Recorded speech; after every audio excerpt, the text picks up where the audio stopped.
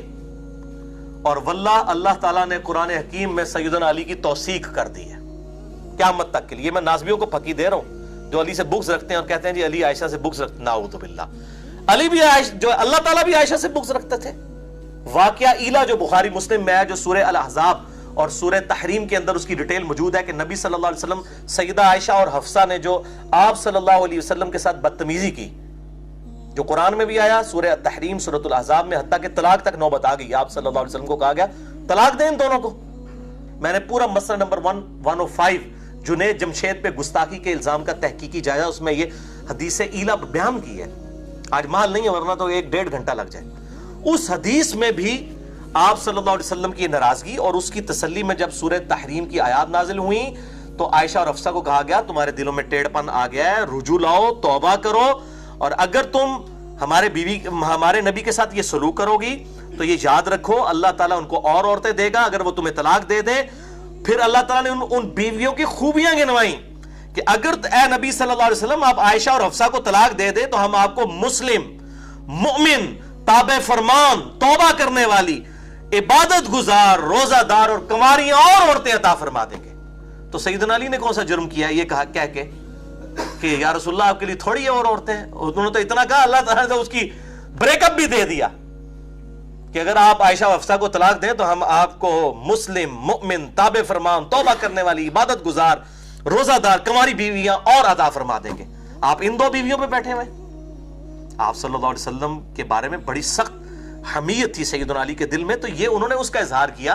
حضرت عائشہ کو کوئی برا نہیں کہا، اور آگے الفاظ بھی آپ دیکھیں اس سے بھی آپ کو کلیئر ہو جائے گا۔ تو انہوں نے کہا آپ کے لیے عورتوں کی کوئی کمی ہے؟ آپ صلی اللہ علیہ وسلم بریرہ اپنی خادمہ سے پوچھئے۔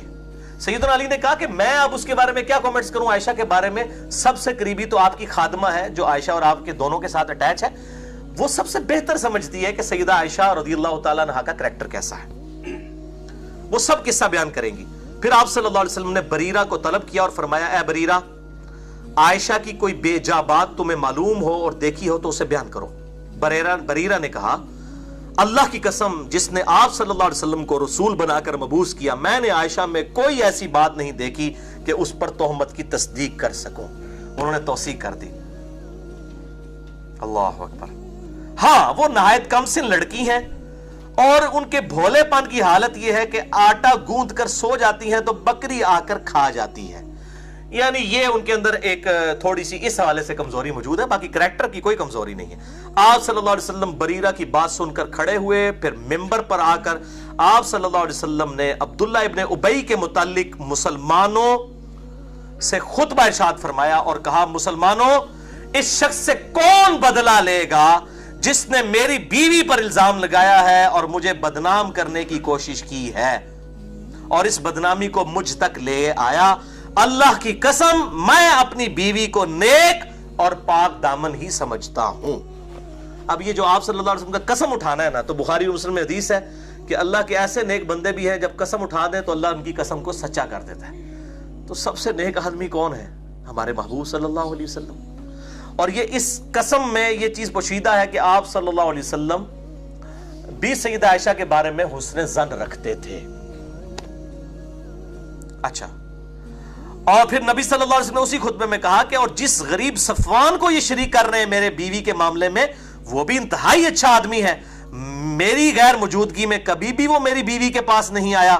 یہ کلام سنتے ہی سعد ابن معاذ اوس کے سردار کھڑے ہوئے اور عرض کیا یا رسول اللہ آپ کے حکم کی تعمیل کی جائے گی، اگر یہ شخص میرے قبیلے کا ہوتا یعنی عبداللہ ابن ابی، وہ خزرج میں سے تھا، تو میں ابھی اس کی گردن مار دیتا، اور اگر یہ ہمارے بھائیوں خزرج میں سے ہے، اب قبائلی سسٹم بڑا سٹرونگ تھا، تو آپ صلی اللہ علیہ وسلم ہمیں حکم دیں تو اس پہ عمل کیا جائے گا، ہم ان کو بھی نہیں چھوڑیں گے۔ اچھا اب دیکھیں قبائلی سسٹم کتنا سٹرونگ تھا۔ یہ سن کر قبیلہ خزرج کا ایک اور شخص کھڑا ہوا جس کی ماں حسان کی چچا زاد بہن تھی اور اس کے قبیلے کی تھی، اس کا نام سیدنا سعد ابن عبادہ تھا، وہ خزرج کے سردار، وہ بھی صحابی ہیں، 155 اصحاب صفا کا کھانا ان کے گھر سے جاتا تھا، وہ خزرج کا سردار تھا، کھڑا ہوا کہنے لگا واللہ اے سعد ابن معاذ تو جھوٹا ہے، اور کبھی اس کو نہیں مار سکتا، نہ تیری یہ مجال ہے کہ تو اسے مار سکے، اگر وہ تیرے قبیلے کا ہوتا تو کبھی بھی اسے قتل نہ کرتا، اب وہ چونکہ ہمارے قبیلے کا ہے اس لیے تو کہہ رہا ہے۔ یہ دیکھیں یعنی انسانی انسٹنکٹ کتنی عجیب چیز ہے۔ مسئلہ نبی صلی اللہ علیہ وسلم کا ہے، اور یہ وہ شخص ہے جس کی وجہ سے سعد ابن معاذ مسلمان ہوئے ہیں۔ سعد ابن عبادہ پہلے مسلمان ہوئے ہیں، خزرج کے سردار، ان کی دعوت سے سعد ابن معاذ مسلمان ہوئے ہیں جو غزوہ خندق کے اوپر شہید ہو گئے، ان کے تیر لگا کے، اور وہی زخم جو ہے وہ آگے ان کی شہادت تک چلا گیا۔ اب وہ بعد میں مسلمان ہیں اور ان کے ایمان کا لیول دیکھیں، وہ کہہ رہے ہیں کہ یا رسول اللہ ہمارے قبیلے کا ہوتا ہم تب بھی قتل کر دیتے، اس قبیلے کا نہیں چھوڑیں گے، آپ ذرا ایک دفعہ اشارہ کریں ہمیں۔ اور دوسرے قبیلہ خزرج کا سردار صحابی ہے سعد ابن عبادہ، کہہ رہے ہیں ہاں سعد اس لیے تو کہہ رہے، دونوں کا نام سعد ہی ہے، سعد ابن معاذ، کیوں سعد علی سعد ابن معاذ اور سعد ابن عبادہ۔ ایک تیسرے صحابی بھی ہے سعد، میں نے اپنے بیٹے کا نام بھی سعد رکھا ہے، سعد ابن ابی وقاص رضی اللہ تعالی عنہم اجمعین وعلیہم السلام۔ تو وہ دونوں سعد ہیں، اور وہ دونوں اس طرح جب کر رہے ہیں تو نبی صلی اللہ علیہ وسلم نے جب یہ معاملہ دیکھا، اسی دوران اسید بن حزیر کھڑے ہوئے، یعنی اوس کے ایک اور سردار تھے جو سعد ابن معاذ کے چچا زاد بھائی تھے، وہ کہنے لگے اللہ کی قسم ہم اسے ضرور قتل کریں گے، اے سعد ابن عبادہ تو منافق ہے اور منافقوں کی حمایت کرتا ہے، حالانکہ وہ صحابی تھے۔ یہ تھی نبی صلی اللہ علیہ وسلم سے محبت صحابہ کی، انہوں نے کہا سعد تم منافق ہو چکا ہے، حالانکہ یہ شخص پہلے نیک تھا مگر اب اپنی قوم کی حمایت کر رہا ہے۔ انہوں نے کہا تو ہے بندہ نیک صاحب پر ہون تیری قوم آگے آ گئی ہے۔ اور یہی ہوا آپ صلی اللہ علیہ وسلم کی وفات کے بعد، یعنی وہ بنو امیہ اور بنو ہاشم کی وہ چیزیں سامنے آ گئیں جس کی وجہ سے سیدنا علی کی خلافت ماننے سے ان لوگوں نے انکار کیا۔ وہی قبائلی تعصب اتنا زیادہ تھا، یہ تو آپ صلی اللہ علیہ وسلم کی نبوت کی برکت تھی کہ وہ دب گیا۔ حالانکہ یہ شخص پہلے نیک تھا مگر اپنی قوم کی حمایت کر رہا تھا۔ اس گفتگو کے بعد اوس اور خزرج دونوں قبیلوں کے لوگ کھڑے ہوئے اور لڑنے پر مستعد نظر آئے۔ دوئے اور کھلو گے ان کے تک لینے تو انو ایسی تیسی، اور نبی صلی اللہ علیہ وسلم سامنے موجود ہیں۔ اچھا، اور رسول اللہ صلی اللہ علیہ وسلم ممبر سے ان کو خاموش کرواتے رہے، آخر وہ خاموش ہو گئے۔ اب یہ آپ صلی اللہ علیہ وسلم کا معجزہ تھا، ورنہ اس قبائلی سسٹم میں آپ امیجن بھی نہیں کر سکتے۔ اس ٹائم ایسی ان کی کیفیت دماغ کی ہو جاتی تھی قبیلوں کی کہ وہ کسی کی نہیں سنتے تھے۔ تو بہرحال آپ صلی اللہ علیہ وسلم کی بات سنی اور بیٹھ گئے۔ اب ظاہر اب آگے کیا آپ صلی اللہ علیہ وسلم بات کرتے، جو معاملات بگڑ جانے تھے۔ آپ صلی اللہ علیہ وسلم ممبر سے اتر آئے۔ سیدہ عائشہ فرماتی ہے کہ میں تمام دن رات روتی رہی، نہ آنسو تھمتے تھے نہ نیند آتی تھی، اور میرے ماں باپ بھی کبیدہ خاطر تھے۔ میں 2 دن تک برابر روتی رہی، نہ آنسو تھمے اور نہ نیند آئی، 48 گھنٹے اندازہ کریں۔ اور میں سمجھنے لگی کہ اب تو میرا کلیجہ پھٹ جائے گا۔ ماں باپ میرے پاس موجود تھے، اتنے میں انصار کی ایک اور عورت اجازت لے کر میرے پاس آئی اور وہ بھی رونے لگی۔ یعنی وہ عورتیں بھی آپ کو پتہ اکٹھی ہو جاتی ہیں، پھر بڑا افسوس ہے جناب جو کچھ ہوا ہے تواڈے نال، تو وہ بھی آ کے رونا شروع کر دیا۔ یہاں تو عورتوں کی حالت ہے 40 دن بعد بھی آ کے تو رونا شروع کر دیتی ہیں گھر والوں کو، وہ بھی رونے لگ پڑی۔ اچھا، مجھے اس کا نام معلوم نہ ہو سکا۔ آخر نبی صلی اللہ علیہ وسلم بھی میرے گھر تشریف، یعنی میں کہ خود آپ صلی اللہ علیہ وسلم ابوبکر کے گھر تشریف لائے، سلام کے بعد میرے پاس بیٹھ گئے، ورنہ ابھی تک اس دن سے پہلے 1 مہینے تک آپ میرے پاس بیٹھے بھی نہیں تھے۔ آپ صلی اللہ علیہ وسلم کے دل میں اس حوالے سے اتنا قلق تھا۔ اس دن آ کے پاس بیٹھے، تہمت کے بعد 1 مہینے تک آپ صلی اللہ علیہ وسلم ٹھہرے رہے، میرے بارے میں کوئی وحی آپ پر نازل نہیں ہوئی۔ آپ صلی اللہ علیہ وسلم میرے پاس بیٹھ گئے، کلمہ شہادت پڑھا اور اس کے بعد فرمایا، اے عائشہ مجھے تمہاری نسبت اس قسم کی خبر ملی ہے، اگر تم بے گناہ ہو تو اللہ ان قریب تمہاری پاک دامنی ظاہر فرما دے گا، اور اگر تم سے کوئی گناہ ہوا ہے تو اللہ سے توبہ کرو اور مغفرت چاہو، اس لیے کہ بندہ اگر اپنے گناہ سے توبہ کا اقرار کر لے تو اللہ تعالیٰ بخش دیتا ہے۔ سیدہ عائشہ کو تو آگ لگ گئی بات سن کے، جس نے میرے بھائیو جب کسی بندے نے کوئی کام نہیں کیا ہوتا اور اس کو یہ بات کہی جائے، چاہے آپشن کے طور پہ بھی کی جائے، منو مشورہ دینے علی بھائی خیر ہے، الزام ہے، خاموش رہے۔ آپ دیکھیں سیدہ عائشہ کہ آپ اس پہ کیا حالت ہوئی۔ کہنے والا کون ہے؟ نبی صلی اللہ علیہ وسلم، خاوند بھی ہیں پیغمبر بھی ہیں، اور سیدہ عائشہ ہے دوسری طرف، بیوی بھی ہے ایک نبی کی، بہترین عورت بھی ہیں، لیکن الزام میرے بھائیوں برداشت نہیں ہوتا، کلیریفیکیشن دینی پڑتی ہے۔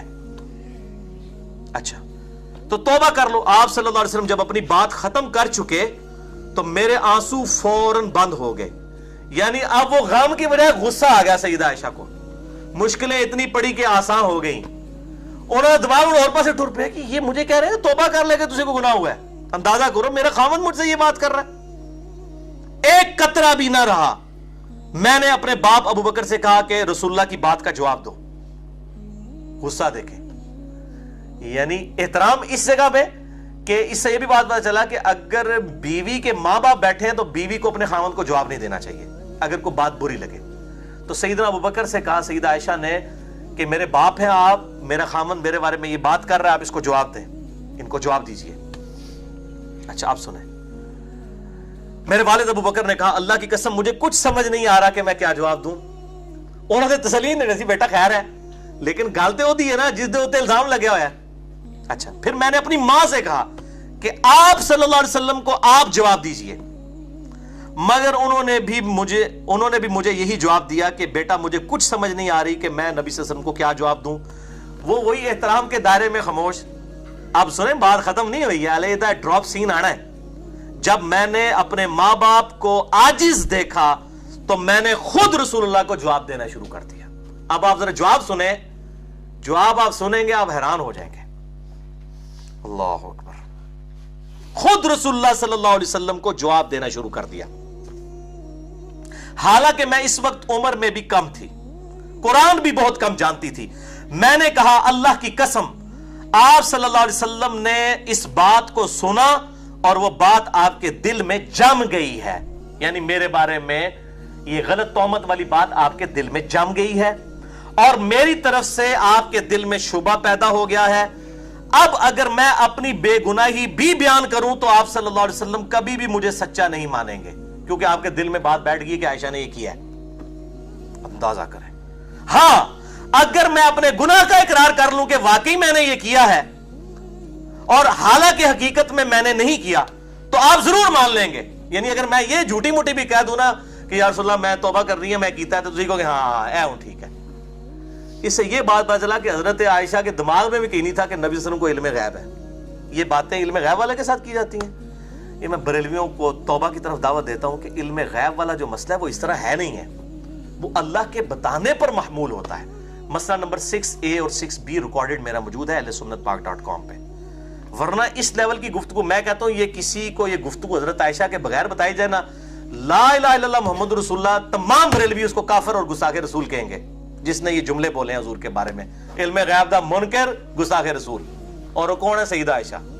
ان کے عقیدہ جو انہوں نے پروپیگیٹ کیا ہوا ہے پبلک کے اندر, نعوذ باللہ من ذالک. پھر کہنے لگی کہ میں نے کہا کہ اللہ گواہ ہے کہ اب میری اور آپ کی وہی حالت ہے جو یوسف کے والد کی تھی. پھر میں نے قرآن کی وہ آیت سورہ یوسف کی پڑھی, فَصَبْرٌ جَمِيلٌ وَاللَّهُ الْمُسْتَعَانُ عَلَى مَا تَصِفُونَ. میں صبر کروں گی. جو حضرت یعقوب علیہ السلام کو جب ان کے قریبی رشتہ دار سمجھاتے تھے نا کہ یوسف کو نہ یاد کریں, آپ کو ویسے ہی وہم ہو گیا ہے, وہ کہتے ہیں مجھے یوسف کی خوشبو آتی ہے, تو انہوں نے کیا کہا؟ یہی پڑھا, فَصَبْرٌ جَمِيلٌ وَاللَّهُ الْمُسْتَعَانُ عَلَى مَا تَصِفُونَ. میں صبر کروں گا جو کچھ یوسف کے بھائیوں نے کیا, اللہ سے مدد مانگوں گا. یہ کہہ کر میں نے اپنا منہ گھما لیا اور بستر پر خاموشی سے لیٹ گئی حضور سے کو کنڈ کر کے. اتنا غصہ یہ بات کر کے اس کے بعد کہتی میں نے دوسری طرف منہ کر لیا, کیونکہ مجھے یقین تھا کہ اللہ خوب جانتا ہے کہ میں گناہ ہوں. اور اگر بریلوی ہوتی تو وہ بھی عقیدہ ہوتا وہ والا جو معاملہ انہوں نے مشہور کیا ہوا ہے, اور میری بے گناہی کو اللہ ظاہر کر دے گا. مگر مجھے یہ خیال بھی نہ تھا کہ میرے معاملے میں قرآن کی آیات نازل ہو جائیں گی. اللہ اکبر. سورۃ النور آیت نمبر 11 سے لے کر 26 تک 16 آیات. اللہ. اچھا انہوں نے کہا کہ مجھے یقین تھا کہ اب ہو جائے گا. کیوں؟ اب اس سے بڑی کیا تکلیف تھی کہ خاوند کہہ رہا آگے کہ توبہ کر لے اگر ہو گیا, کیونکہ یہ قرآن کی آیت ہے ان مع العسر یسرا ان مع العسر یسرا. ہر مصیبت کے بعد آسانی ہے, ہر مشکل کے بعد آسانی ہے. انہوں نے کہا اس سے بڑی تو کوئی مشکل آ ہی نہیں سکتی تھی کہ میرا خاوند مجھ پہ شک کرے. اب کہتی مجھے یقین ہو گیا کہ اب اس کے بعد آسانی آئے گی, یعنی اللہ تعالیٰ خود اظہار کر دے گا اس معاملے کا. مجھے تو یقین بھی نہ تھا میرے بارے میں آیات نازل ہوں گی اور قیامت تک پڑھی جائیں گی, کیونکہ میں اپنی حیثیت اتنی نہیں سمجھتی تھی کہ اللہ تعالیٰ میرے بارے میں اپنا قرآن نازل فرما دے گا. ہاں یہ امید تھی کہ آپ صلی اللہ علیہ وسلم کو خواب میں میرے متعلق بتا دیا جائے گا. یعنی اس سے کیا پتہ چلا؟ ان کو یہ عقیدہ نہیں تھا کہ نبی صلی اللہ علیہ وسلم خود علم غیب جان لیتے ہیں, جب چاہے جتنا چاہے جان لیتے ہیں. یہ عقیدہ نہیں تھا ان کا. نعوذ باللہ. مسئلہ نمبر 6A اور 6B دیکھ لیجئے. خواب میں میرے متعلق بتا دے گا جس سے میری بے گناہی ثابت ہو جائے گی. اس کے بعد آپ صلی اللہ علیہ وسلم اپنی جگہ سے اٹھے بھی نہ تھے, نہ کوئی گھر کا آدمی اٹھا تھا. اسی وقت یہ جب وہ باتیں کر کے ہٹی, آپ صلی اللہ علیہ وسلم پر وحی کی کیفیت طاری ہوئی جیسا کہ وحی کے وقت ہوا کرتا تھا, اور اس کلام کی سختی کی وجہ سے, اس کے وزن کی وجہ سے آپ صلی اللہ علیہ وسلم پر سردی کے ایام میں بھی جسم مبارک پر پسینہ ٹپکنا شروع ہو جاتا تھا. وَلَوْ أَنزَلْنَا هَذَا الْقُرْآنَ عَلَى جَبَلٍ لَرَأَيْتَهُ, اگر ہم یہ قرآن کسی پہاڑ پر بھی نازل کر دیتے تم دیکھتے خاشعا متصدعا من خشیت اللہ, کہ وہ پھٹ جاتا اللہ کے جو ہے اس روب کی وجہ سے. تو نبی صلی اللہ علیہ وسلم پہ سخت سردیوں میں بھی جب یہ قرآن دل پہ نازل ہوتا تھا تو پسینہ چھوٹ جاتا تھا اور منہ سے خراٹے کی آواز آنا شروع ہو جاتی تھی, جس کو ہم کہتے ہیں سپر ایفیشنسی آف مائنڈ. اس حالت میں آپ صلی اللہ علیہ وسلم چلے جاتے تھے. جب وحی کی حالت گزر چکی تو آپ صلی اللہ علیہ وسلم نے تبسم فرمایا, اور سب سے پہلے یہ بات ارشاد فرمائی, عائشہ اللہ نے تمہاری پاک دامنی بیان فرما دی ہے. میری ماں نے ماں ٹھنڈیاں چھاواں, میری ماں نے فوراً کہا عائشہ اٹھو, فوراً آپ صلی اللہ علیہ وسلم کا شکریہ ادا کرو. ماما بیچاری بولیاں. میں نے کہا اللہ کی قسم میں رسول اللہ کا شکریہ ادا نہیں کروں گی, بلکہ میں اپنے رب کا شکر ادا کروں گی جس نے میری برات کا اعلان کیا. آپ تو تھوڑی دیر پہلے تک میرے پہ شک کر رہے تھے, میں آپ صلی اللہ علیہ وسلم کا شکر کیوں ادا کروں؟ یہ اس کی ٹرانسلیشن ہو رہی ہے, سیم الفاظ ہے, پورا سن چکے ہیں. میں اللہ کا شکر ادا کروں گی جس نے میرے خاوند کا دل میرے بارے میں صاف کیا, آیات نازل کی. اچھا نبی صلی اللہ علیہ وسلم بیٹھے تھے, انہوں نے نہیں کہا تو گستاخی کر دیتی ہے, پوائنٹ ٹو بی نوٹڈ, ورنہ تو کہنا چاہیے تھا نا. ویسے آج کل کے مولوی ہوں تو وہ فوراً 302 جا کے وہ کون سی ہے جی وہ 295B لگوا دیتے سیدہ عائشہ کے اوپر, نعوذ باللہ من ذالک. بالکل ان منوسوں کا تو ایک عقیدہ ہے کہ گستاخ رسول کی توبہ بھی قبول نہیں ہے. یہ ابن تیمیہ نے جو ٹیکہ لگا دیا نا کہ جی گستاخ رسول کی توبہ ہی نہیں ہے, چاہے وہ توبہ کر بھی لے. مشرک کی توبہ ہے اگر توبہ کر لے, گستاخ رسول کی نہیں ہے. یہ ٹیکہ ایسا لگا ہے, بریلوی, دیوبندی, اہل حدیث, شیعہ چاروں نے یہ ٹیکہ لگوا کے اپنا دماغ خراب کر لیا. میں نے ان کے رد پہ مسئلہ نمبر 49 ریکارڈ کروایا, گستاخ رسول کی سزا اور گستاخانہ فلم اور کارٹون کے اوپر. کہ کس منطق سے آپ نے نکالا ہے کہ گستاخ رسول کی توبہ نہیں ہے؟ توبہ تو بھائی موت کے غرغرے سے پہلے جامعہ ترمذی میں حدیث ہے کہ توبہ قبول ہے. شرک سے بڑا کون گستاخ ہو سکتا ہے؟ شرک اللہ کی گستاخی ہے, وہ بھی توبہ قبول ہے. گستاخ رسول اگر کسی سے ہو بھی جائے قبول ہے اگر وہ توبہ کر لیتا ہے.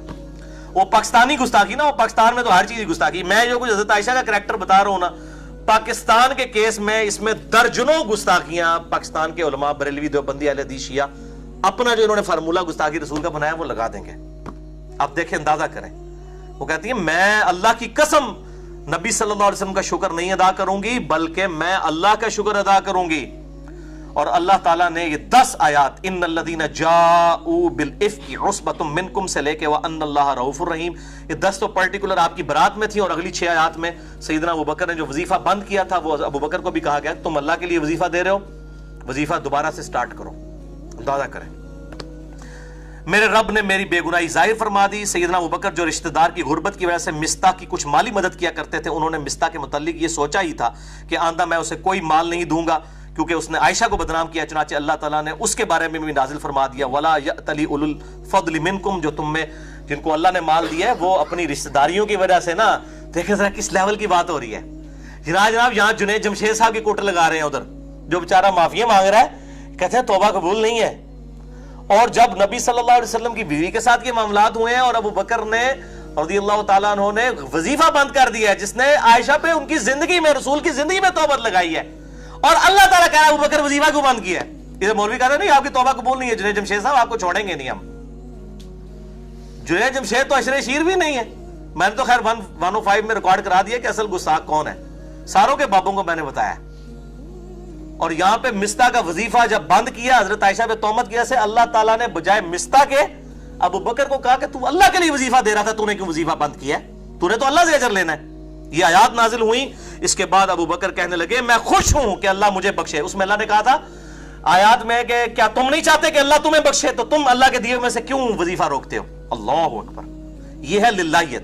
تو حضرت ابوبکر کہتے ہیں میں خوش ہوں کہ اللہ مجھے بخشے, میں مستحق کو وہی کچھ دیا کروں گا جو پہلے دیا کرتا تھا, واللہ میں اس کو مال دینا بند نہیں کروں گا. سیدہ عائشہ فرماتی ہیں آپ صلی اللہ علیہ وسلم نے تہمت کے ایام میں ام المومنین زینب سے جو میری سوکن تھیں میرا حال دریافت کیا, کیونکہ ام المومنین زینب کی بہن جو حمنہ بنت جہش تھی نا, وہ بھی اس میں شامل تھی تہمت لگانے والوں میں, حسان ابن ثابت اور مستہ کے ساتھ, ان تینوں کو کوڑے بھی لگائے گئے.